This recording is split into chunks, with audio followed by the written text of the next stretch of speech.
इस नए दौर में बर्थडे तकरीबन हर मज़हब, हर कल्चर में मनाई जाती है। यहाँ तक कि हम मुसलमान भी इसे बड़े जोश व खरोश से मनाते हैं।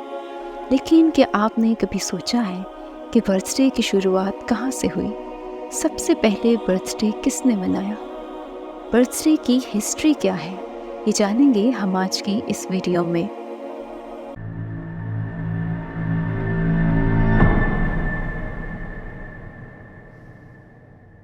शुरुआत में वक्त का तयन करने के लिए इंसान के पास चाँद और सूरज के अलावा कोई रास्ता नहीं था, जिससे किसी भी इंसान की पैदाइश और कोई ख़ास दिन याद रखना नामुमकिन था।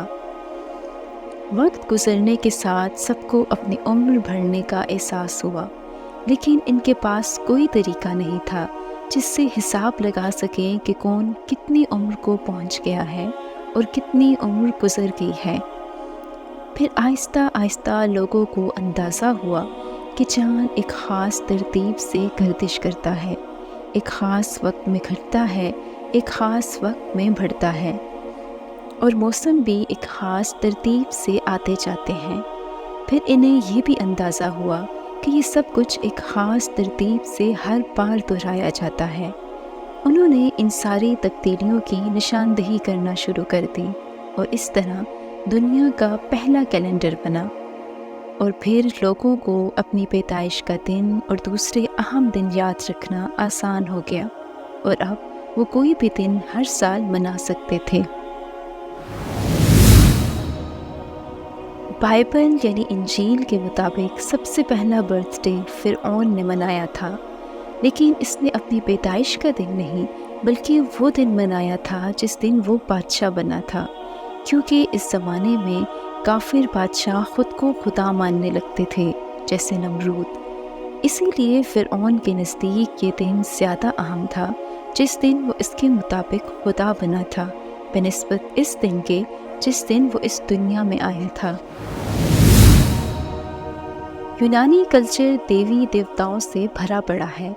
यूनानी अपने खुदाओं को खुश करने के लिए मुख्तलिफ़ किस्म की कुर्बानियाँ देते थे। इनमें एक लड़की थी जिसका नाम आर्टेमिस था, जिसे ये बाद में मून गॉडेस या ल्यूनर गॉडेस के नाम से याद करते थे और इसकी इबादत करते थे। इसी की अकीदत में यूनानियों ने इसकी रोशनी को दोबारा पैदा करने के लिए चाँद की शक्ल का गोल केक बनाते और फिर इसे मोमबत्तियों से रोशन करते थे ताकि आर्टेमिस की खूबसूरती को दोबारा पैदा किया जा सके। मोमबत्तियाँ जलाने का ये मकसद भी था कि वो इसे ये सिग्नल भेज रहे हैं या इससे दुआ कर रहे हैं, और फिर कोई भी दुआ मांग कर मोमबत्तियाँ फूंक मार कर बुझाकर ये पैगाम पहुँचाते थे कि हकीकी खुदा वही है। तो इसका मतलब ये है कि हम भी जो ये सब कुछ करते हैं, यानी मोमबत्तियाँ जलाकर और फिर इसे फूंक मार कर बुझाकर यही पैगाम दे रहे हैं कि नाउज़ुबिल्लाह आर्टेमिस ही हकीकी खुदा है। और अगर साइंस के मुताबिक बात करें तो जब आप केक के ऊपर मोमबत्तियाँ फूंक मार कर बुझाते हैं तो इस पर 15,000% ज़्यादा जर्म्स या जरासीम आ जाते हैं, जो कि फिर खाने के काबिल नहीं रहता। कहा जाता है कि यूनानियों ने अपने खुदाओं की पैदाइश मनाने के लिए मिस्र का कल्चर अपनाया था। का मानना था कि पैदाइश के दिन सारी बुरी ताकतें ज़ाहिर होती हैं, तो ये इस दिन शैतानी ताकतों को दूर करने के लिए मोमबत्तियाँ जलाते थे। इस तरह बर्थडे को बुरी ताकतों से हिफाजत के तौर पर मनाया जाने लगा। दोस्त और ख़ानदान इसलिए जमा होते थे ताकि इस शख्स की इन बुरी ताकतों से हिफाजत कर सकें, और फिर केक काटते वक्त बहुत ज़्यादा शोर मचाया जाता था ताकि जितनी भी बुरी ताकतें इस दिन ज़ाहिर हुई हैं सब डर कर भाग जाएं। यूनानी तो सिर्फ अपने खुदाओं और मखसूस मजहबी लोगों का बर्थडे मनाते थे, लेकिन सबसे पहली बार रोमन्स कल्चर में एक आम आदमी की बर्थडे मनाने की शुरुआत हुई। इसी ज़माने में मखसूस लोगों की बर्थडे पर आम तातील या छुट्टी के ऐलान की शुरुआत हुई। कोई भी रोमन जब 50 साल का होता तो इसे हुकूमत की तरफ से एक ख़ास आटे, जैतून, पनीर और शहद से बना केक تحفے میں دیا جاتا، لیکن تب صرف مردوں کی برتھ ڈے منائی جاتی تھی۔ 12ویں صدی کے بعد عورتوں کی برتھ ڈے بھی منائی جانے لگی۔ کرسچینٹی یا مسیحت میں بھی ان کا ایمان تھا کہ برتھ ڈے پیگنز کے خداؤں سے جڑا ہوا ہے اور یہ برائی کا جشن ہے، اور اسے منانا ان کے مذہب میں حرام تھا۔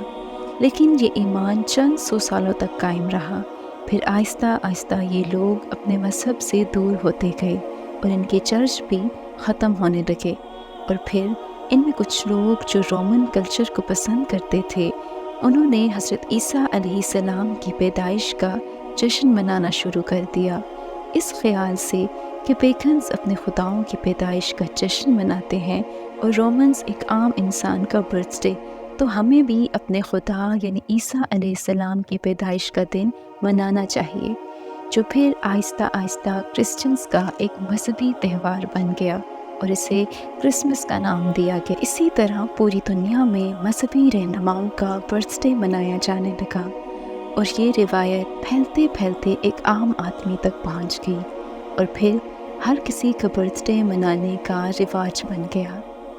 بالکل اسی طرح برصغیر میں رہنے والے مسلمانوں نے بھی کیا، جہاں ہندو مسلمان ایک ساتھ رہتے تھے۔ انہوں نے جب ہندوؤں کو اپنے دیوی دیوتاؤں کے جنم دن مناتے دیکھا تو انہوں نے سوچا کہ ہمیں بھی ہمارے نبی صلی اللہ علیہ وسلم کی پیدائش منانی چاہیے، وہ تو پوری امت کے سردار تھے، اور پھر اسی طرح عید میلاد النبی منایا جانے لگا۔